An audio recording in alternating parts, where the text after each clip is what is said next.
ये second video है हम लोगों के क्लास 11th के फिजिक्स के लिए। इससे पहले वाली जो फर्स्ट वीडियो था उसमें हम लोग इंट्रोडक्शन ऑफ फिजिक्स के बारे में पढ़ चुके थे। वहाँ पे लास्ट में एक टॉपिक छूटा हुआ था जिसके लिए हम लोग कहे भी थे कि सेकंड वीडियो में वो चीज़ हम लोग को देखना है। वो था 4 फंडामेंटल फोर्स इन नेचर, यानी नेचर में जो 4 फंडामेंटल फोर्स है उसकी एक्सप्लेनेशन हम लोग को पढ़ना था।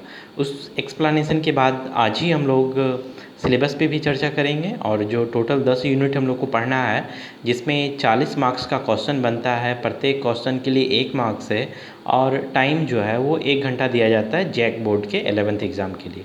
तो आज उसका डिटेल भी हम लोग देखेंगे और निश्चित रूप से इसके बाद जो वीडियो बनेगा उसमें हम लोग क्लास के जो टॉपिक्स हैं, जो चैप्टर में हम लोग को फर्स्ट चैप्टर में पढ़ना है, यूनिट और उसके टाइप्स के बारे में पढ़ना है, तो वो चीज़ के लिए हम लोग को नेक्स्ट वीडियो में वेट करना पड़ेगा जिसमें है कि हम लोग क्लास के टॉपिक्स को पढ़ेंगे। आज फ़िलहाल इस वीडियो में हम लोग 4 फंडामेंटल फोर्स इन नेचर पढ़ लेते हैं और सिलेबस की एक्सप्लेन कर लेते हैं। देखोगे यहाँ पे ये 4 फंडामेंटल फोर्स है जो हम लोग को नेचर से मिलता है, ठीक है। ये इसी बेस पर इस टोटल कहानी फिजिक्स की इन्हीं 4 फोर्सों पर ही सिमट कर रह गया है।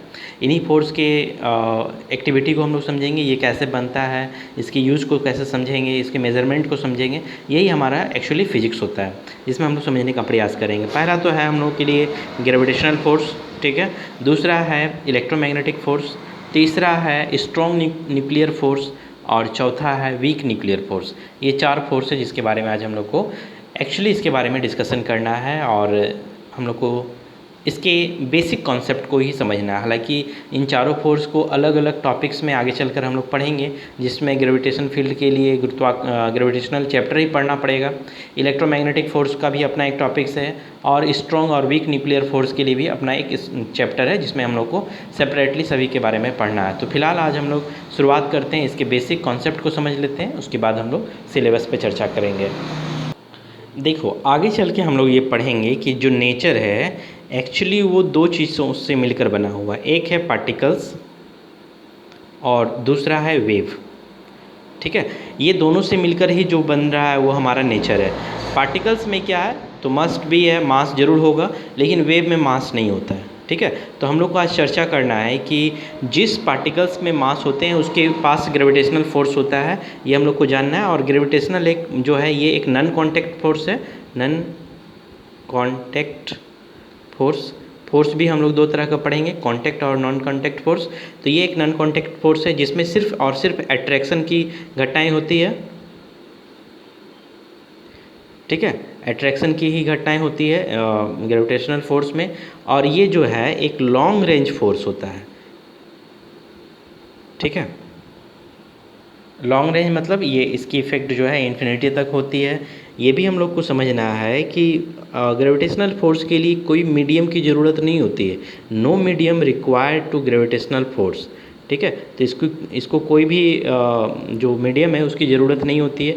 और सबसे इम्पोर्टेंट और ख़ास करके ओटी के लिए ये है कि जितने भी हमारे पास फंडामेंटल फोर्स है, यानी जो 4 फोर्स है, उसमें से ये सबसे weakest force in the nature होता है। वीकेस्ट फोर्स इन नेचर, यानी तुमसे ये पूछेगा, अक्सर ये क्वेश्चन अराइव होता है एग्ज़ाम में कि प्रकृति में सबसे कमज़ोर बल कौन सा है। Weakest force in the nature is gravitational force. तुम सोच सकते हो कि ग्रेविटेशनल फोर्स का कितना इम्पैक्ट हमारे बॉडी पे, हमारे आसपास के इवेंट पर होता है, जबकि ये सबसे वीकेस्ट फोर्स है कंपेयर टू दिस।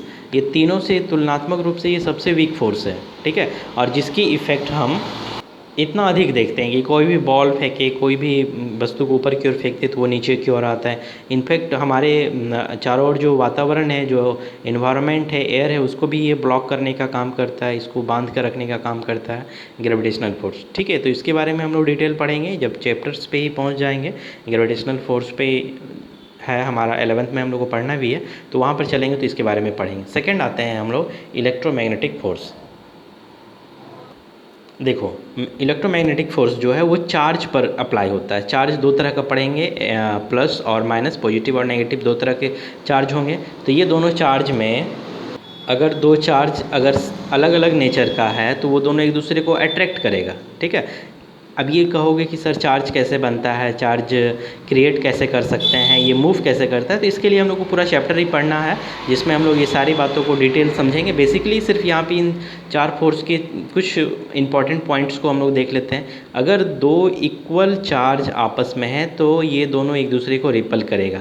जैसे मैग्नेट पे हम लोग देख सकते हैं, मैग्नेट पे बाकायदा उसकी इवेंट हम लोग दिखता है कि चुंबक में अगर दोनों एक ही पोल एक फ्रंट में हो, एक दूसरे के सामने हो, तो वो रिपल्स करता है, और अगर अपोजिट पोल एक दूसरे के फ्रंट में हो, सामने हो, तो वो दोनों एक दूसरे को अट्रैक्ट करता है। तो सेम ऐसा ही केस यहाँ पर भी है, यानी अगर दोनों अलग अलग चार्ज हो तो वो एक दूसरे को अट्रैक्ट करेगा, अगर सेम हो तो वो दोनों एक दूसरे को रिपल करेगा, चाहे वो नेगेटिव नेगेटिव हो या पॉजिटिव पॉजिटिव हो। एक बात जो यहाँ समझ में आ रहा होगा कि ये जो इलेक्ट्रोमैग्नेटिक फोर्स है वो जो नेचर में है वो अट्रैक्शन एंड रिपल्सन, ये दोनों नेचर होता है इसके पास, ठीक है। तो इलेक्ट्रोमैग्नेटिक फोर्स जो है अट्रैक्शन और रिपल्सन दोनों नेचर रखता है अपने साथ, लेकिन ग्रेविटेशनल फोर्स जो है सिर्फ अट्रैक्शन रखता है। यानी वो किसी वस्तु को अपनी ओर खींचने से पहले ये नहीं पूछता है कि तुम पेन हो, कॉपी हो या चार्ज हो, ठीक है, या कोई भी स्टोन हो, ये इससे कोई लेना देना नहीं है, लेकिन इसके साथ मतलब रहता है क्योंकि ये मैग्नेटिक फोर्स वहीं अप्लाई होगा जहाँ पर 2 चार्ज होंगे, ठीक है। तो ये तो हो गया अट्रैक्शन और रिपल्सन दोनों होता है, और ये भी जो है एक वन ऑफ द स्ट्रॉन्गेस्ट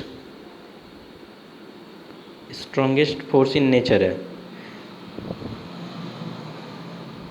हालांकि ये सबसे अधिक नहीं है, लेकिन ये भी अपने आप में एक स्ट्रॉन्ग फोर्स है। हालांकि लास्ट में हम लोग सभी 4 फोर्स को एक साथ कंपेयर करेंगे। और एक चीज़ जो इसके लिए है वो है नो मीडियम रिक्वायर्ड, मीडियम है तो भी और नहीं है तो भी ये अप्लाई होगा। यानी इस दोनों के लिए, यानी ग्रेविटेशनल फोर्स और इलेक्ट्रोमैग्नेटिक फोर्स, इस दोनों के लिए अगर मीडियम प्रेजेंट है तो भी या नहीं है तो भी इससे कोई फ़र्क पड़ने वाला नहीं है, ठीक है। मीडियम है या नहीं है लेकिन ये अप्लाई दोनों होगा वहाँ पर। देखो ये काफ़ी इम्पॉर्टेंट है, इससे OT एक निकलेगा कि स्ट्रॉन्ग न्यूक्लियर फोर्स, यानी नेचर में सबसे स्ट्रॉन्ग जो है वो यही है। सबसे वीक अगर ग्रेविटेशनल है तो सबसे स्ट्रॉन्ग यही है, ठीक है। ये होता कहाँ है, तो ये होता है न्यूक्लियस के अंदर। न्यूक्लियस यानी एटम का जो सेंटर होता है जहाँ प्रोटॉन और न्यूट्रॉन्स होते हैं, उसी के सेंटर में ये फोर्स होता है। ये फोर्स इतना स्ट्रॉन्ग होता है कि इस पर जो है ना ग्रेविटेशनल फोर्स अप्लाई होता है, ना ही इलेक्ट्रोमैग्नेटिक फोर्स अप्लाई होता है। इसका क्या मतलब है, इसका मतलब है कि अगर न्यूक्लियस के अंदर पॉजिटिव, ठीक है, पॉजिटिव टर्म है तो अकॉर्डिंग टू दिस कॉन्सेप्ट ये एक दूसरे को रिपल करना चाहिए, ठीक है। प्रोटॉन प्रोटॉन एक दूसरे को रिपल करेगा, लेकिन ऐसा यहाँ पर नहीं होता है। स्ट्रॉन्ग न्यूक्लियर फोर्स यानी न्यूक्लियस के अंदर जो है प्रोटॉन और प्रोटॉन भी एक दूसरे को अट्रैक्ट करता है, प्रोटॉन और न्यूट्रॉन भी एक दूसरे को यहाँ पर अट्रैक्ट करता है। यानी ये जो है वो एक तरह का अट्रैक्शन फोर्स है। लेकिन इसमें टर्म एंड कंडीशन ये है कि ये एक काफ़ी शॉर्ट रेंज फोर्स है। यानी ये जो है न्यूक्लियस की साइज अगर 10⁻⁻15 मीटर, देख लो ये कितना स्मॉल है, ठीक है। 10⁻⁻15 मीटर से जब कम होगा, ठीक है, अप्रॉक्सीमेटली 10⁻⁻15 मीटर के आसपास होता है, तो ही जाकर ये हमारा स्ट्रॉन्ग न्यूक्लियर फोर्स अप्लाई होगा। तो ये जो है एक सबसे शॉर्ट रेंज फोर्स है, ठीक है। और ये जो है do not depends upon charge, ये चार्ज से कोई लेना देना नहीं है, क्योंकि हम लोग को पता है कि ये अगर इसका न्यूक्लियस है तो इसके बाहर में कहीं ना कहीं इलेक्ट्रॉन मूव कर रहा होगा, ठीक है। तो इस इलेक्ट्रॉन को इससे कोई लेना देना नहीं है। अगर यहाँ पर इलेक्ट्रॉन जो है ये प्रोटॉन और न्यूट्रॉन के बीच लगने वाला स्ट्रॉन्ग न्यूक्लियर फोर्स इतना स्ट्रॉन्ग होता है कि इलेक्ट्रॉन इसको अपनी ओर खींच ही नहीं सकता, बल्कि यही क्या करता है, इलेक्ट्रॉन को अपनी ओर बॉन्डेड करके रखा होता है, जो कि इसके अराउंडिंग ये मूव करना शुरू करता है। तो ये ध्यान रखना है हम लोगों को कि स्ट्रॉन्ग न्यूक्लियर फोर्स जो है एक शॉर्ट रेंज फोर्स है, जिसकी वैल्यूज़ कम से कम एटलीस्ट 10⁻⁻15 मीटर तक होनी चाहिए। उससे कम है तो ही जाके हमारा ये फोर्स अप्लाई होगा, लेकिन इससे जैसे ही अधिक हो जाएगा तो हमारा फोर्स ये अप्लाई होना बंद हो जाएगा, ठीक है। यानी इसमें न्यूक्लियस के अंदर में अगर ये प्रोटॉन है तो भी ये अट्रैक्शन का फोर्स अप्लाई होगा, न्यूट्रॉन है तो भी अट्रैक्शन का फोर्स अप्लाई होगा, और प्रोटॉन और न्यूट्रॉन ये जो है इसके कारण भी यहाँ पर अट्रैक्शन का फोर्स अप्लाई होगा। यानी ये अट्रैक्शन के कारण ही ये काफ़ी स्ट्रॉन्ग फोर्सेस से बॉन्डेड होता है, ठीक है। ये चीज़ हम लोग समझ गए। वीक न्यूक्लियर फोर्स के बारे में इतना ही समझ सकते हैं हम लोग कि ये एक शॉर्ट रेंज तो फोर्स होता ही है, ठीक है, शॉर्ट रेंज फोर्स। लेकिन साथ ही साथ ये है कि ये एटलीस्ट 10⁻⁻15 मीटर से कम पे तो काम करता ही है, लेकिन ये कुछ सेलेक्टेड एलिमेंट्स पर ही काम करता है। ये सेलेक्टेड एलिमेंट्स कैसा होना चाहिए? वो होना चाहिए radio active element, radio active elements होना चाहिए जिसमें कि ऑटोमेटिक अल्फ़ा बीटा और गामा रेज का रेडिएशन होते रहता है। इसी चीज़ को हम लोग वीक न्यूक्लियर फोर्स कहते हैं। ये इतना वीक होता है कि इसमें स्वतः जो है अल्फ़ा बीटा और गामा रेज का जो रेडिएशन है वो होते रहता है। ठीक है, और विशेष इसमें जो बातें हैं वो पढ़ाई जब हम लोग स्टडी कर रहे होंगे न्यूक्लियर फोर्स के बारे में तभी हम लोग वहाँ पे समझेंगे। चलो अब एक इम्पॉर्टेंट कंपेयरिंग अमॉन्ग द ये जो फोर्सेस है इसके बीच हम तुलना कर लेते हैं कि कितना कौन वीक या स्ट्रॉन्ग है। तो ग्रेविटेशनल फोर्स को अगर हम रेशियो के रूप में दिखाएं, न्यूक्लियर फोर्स है ये वीक न्यूक्लियर फोर्स है, ठीक है। उसके बाद इलेक्ट्रोमैग्नेटिक फोर्स को हम दिखा रहे हैं, ठीक है, और रेशियो जो है न्यूक्लियर स्ट्रॉन्ग फोर्स, ठीक है। ये चारों फोर्स के बीच में अगर हम लोग तुलना करते हैं तो इसकी जो रेशियो है ये 1:10⁻25 रेशियो 10⁻36 रेशियो 10⁻38 होता है।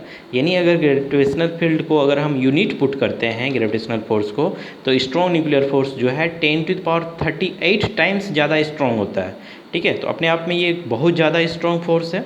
हालांकि अभी हम लोग जो है चैप्टर में 11th में ये दोनों फोर्स के बारे में ही पढ़ेंगे। हम लोग को इलेक्ट्रोमैग्नेटिक फोर्स और स्ट्रॉन्ग न्यूक्लियर फोर्स की जो स्टडी है वो क्लास 12th में जाकर करेंगे। तो ये सारी बेसिक जो टॉपिक्स है ये सारा कुछ एक एक करके हम लोग क्लास 11th में पढ़ना शुरू करेंगे। तो ये हमारे पास एक इम्पॉर्टेंट रेशियो निकल गया जिसमें हम लोग ये समझ सकते हैं कि कौन किसके तुलना में कितना स्ट्रॉन्ग है।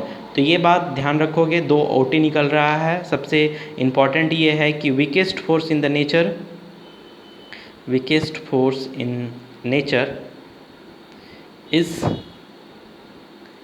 gravitation, ठीक है, ग्रेविटेशनल फोर्स, ये एक निकल गया। और दूसरा OT हमारा ये निकल के आ रहा है कि स्ट्रॉन्गेस्ट या मोस्ट स्ट्रॉन्ग फोर्स, ठीक है, स्ट्रॉन्गेस्ट फोर्स इन नेचर, यानी सबसे अधिक जो स्ट्रॉन्ग फोर्स है वो कौन है? स्ट्रॉन्ग न्यूक्लियर फोर्स, स्ट्रॉन्ग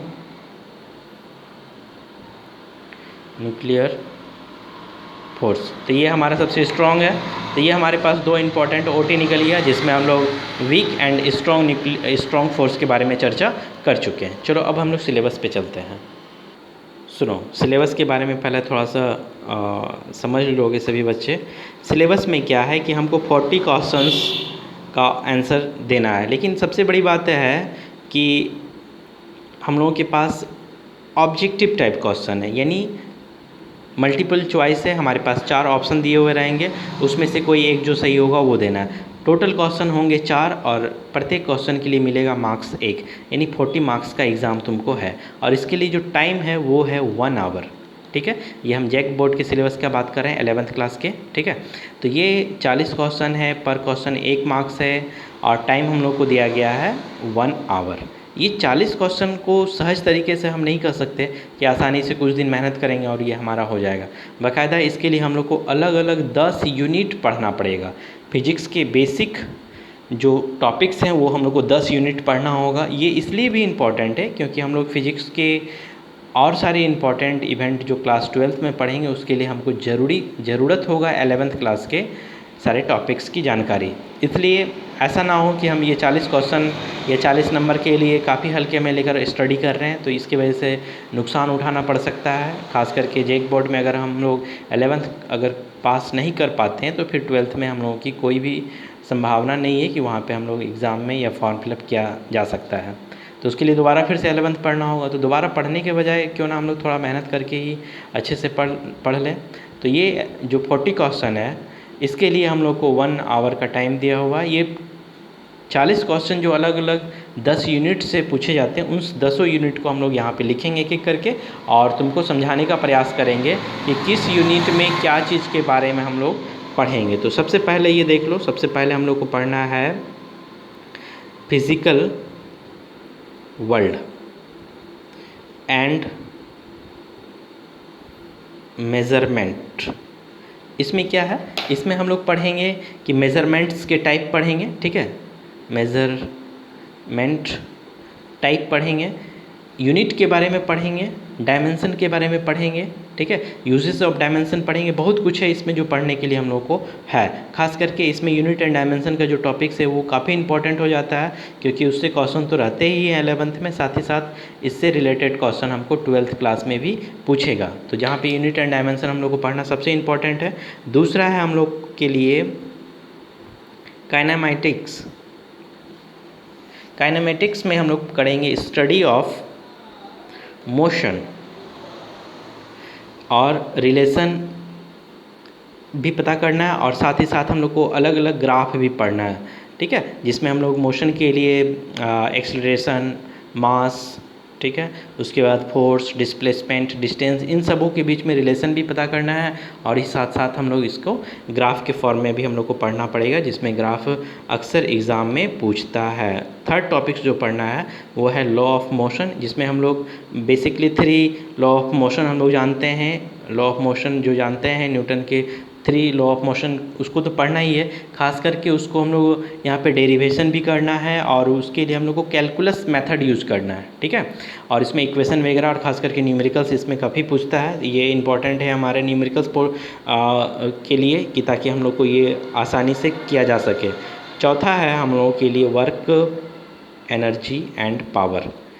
ये तीनों एक दूसरे से रिलेट करता है, ये तीनों एक साथ ही हम लोग को पढ़ना है। खासकर ये तीनों एक स्केलर क्वांटिटी, ये भी हम लोग को ध्यान रखना है, और इस तीनों के बीच में रिलेशन, ठीक है। उसके बाद इसके डेरिवेशन के साथ साथ न्यूमेरिकल्स भी इसमें पूछा जाता है, जो हम लोग को पढ़ना है आगे चल के।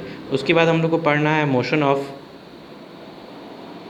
System of particles and rigid body, ठीक है। इसमें हम लोग जो स्टडी करेंगे वो है रोटेशनल मोशन के बारे में स्टडी करेंगे, ठीक है, एंगुलर मोशन के बारे में स्टडी करेंगे, एंगुलर वेलोसिटी के बारे में पढ़ेंगे, यानी मोशन भी पढ़ेंगे तो वो सर्कुलर मोशन यानी जो है हमारा राउंडिंग मोशन के रूप में पढ़ेंगे, जिसमें अलग अलग इवेंट के बारे में समझेंगे। छठा है हम लोगों के लिए ग्रेविटेशन, जिसकी चर्चा शुरुआत में ही हम लोग कर चुके थे कि इसके बारे में हम लोग को पढ़ना है, ग्रेविटेशन के बारे में, जिसमें हम लोग डिफरेंट लॉज के बारे में पढ़ेंगे, ग्रेविटेशनल के इवेंट के बारे में पढ़ेंगे, और ख़ास करके इससे रिलेटेड न्यूमेरिकल्स भी हम लोग को पढ़ना है। सातवां जो टॉपिक से हम लोग को पढ़ना है वो है properties of bulk modulus, bulk matter, ठीक है। ये मैटर यानी कोई भी पार्टिकल्स के शेप साइज पे हम लोग बात करेंगे। अगर हमारा शेप साइज चेंज होता है, वॉल्यूम चेंज होता है, तो उसकी जो प्रॉपर्टीज़ है वो चेंज होगा, और उसके आधार पे हमारा बल्क मैटर भी चेंज होगा, ठीक है। तो इसको हम लोग समझेंगे आगे चलकर। नेक्स्ट है 8वां टॉपिक्स जो हम लोग को पढ़ना है थर्मोडायनामिक्स, ठीक है। इसमें हीट और उससे रिलेटेड क्वेश्चन पूछेंगे, ठीक। हीट से रिगार्डिंग क्वेश्चन को हम लोग को पढ़ना है, इसमें स्टडी करना है, और ख़ास करके थर्मोडायनेमिक्स के अलग अलग लॉज हैं वो भी हम लोग को इसमें पढ़ने की ज़रूरत पड़ेगी। उसके बाद हम लोगों के पास 9वां नंबर का टॉपिक्स जो है वो है behaviour of perfect gases and kinetic theory of gases, ठीक है। ये हम लोग को पढ़ना है, काइनेटिक थ्योरी ऑफ गैसेस के बारे में पढ़ना है, जिसमें हम लोग गैस की स्टडी करेंगे, गैस के पार्टिकल्स के बारे में पढ़ेंगे, उसकी वैल्यूज़ कैसे चेंज होती है, वो टेम्परेचर पे कैसे डिपेंडेंसी होती है, टेम्परेचर बढ़ने पर उस गैस में क्या क्या बदलाव होगा, वो सारा कुछ हम लोग इसी चैप्टर में पढ़ेंगे। और लास्टली हम लोग को पढ़ना है ऑसिलेशन एंड वेव, ठीक है। इसमें एसएचएम के बारे में पढ़ेंगे, सिंपल हार्मोनिक मोशन के बारे में पढ़ेंगे, ऑसिलेशन के बारे में पढ़ेंगे, और different properties of the wave भी पढ़ेंगे। तो जिसके बारे में हम लोग को एक एक करके यूनिट वाइज हम लोग को इसी यूट्यूब चैनल पे हम तुम्हारे लिए सारे टॉपिक्स का एक एक करके वीडियो भी बना देंगे। और जो बच्चे मेरे पास क्लास 11th में और 12th में पढ़ रहे हो उनके लिए खास करके थोड़ा सुविधा होगा कि उनको समझने के लिए एक तो क्लासरूम भी है जहाँ पे वो खुद क्वेश्चन एराइज कर सकते हैं, यहाँ पे नोट्स भी तुमको बताया जाएगा। और जो बच्चे ऑनलाइन पढ़ना चाहते हैं या ऑनलाइन की सुविधा जो है उसको यहाँ से सारा कुछ मिल जाएगा। तो आई होप कि तुम लोग समझ पा रहे होगी कि 11th में हमको स्टार्ट कैसे करना है। ये दूसरा वीडियो था जो हम लोग अब इसमें कर चुके हैं। नेक्स्ट वीडियो यानी नेक्स्ट क्लास से हम लोग डायरेक्ट टॉपिक्स पे बात करेंगे और हमारा पहला टॉपिक शुरू हो जाएगा फिजिकल वर्ल्ड और मेज़रमेंट, जिसमें हम लोग यूनिट के टाइप और उसके अलग अलग सिस्टम पे बात करेंगे। फिर आगे चल के हम लोग डायमेंशन भी सीखेंगे और डिफरेंट यूनिट एंड डायमेंशन के बीच में हम लोग रिलेशन भी पता करेंगे। तो आई होप कि यहाँ तक समझ में आ रही है सारी बातें। अब नेक्स्ट वीडियो में हम लोग यहाँ से आगे चलेंगे।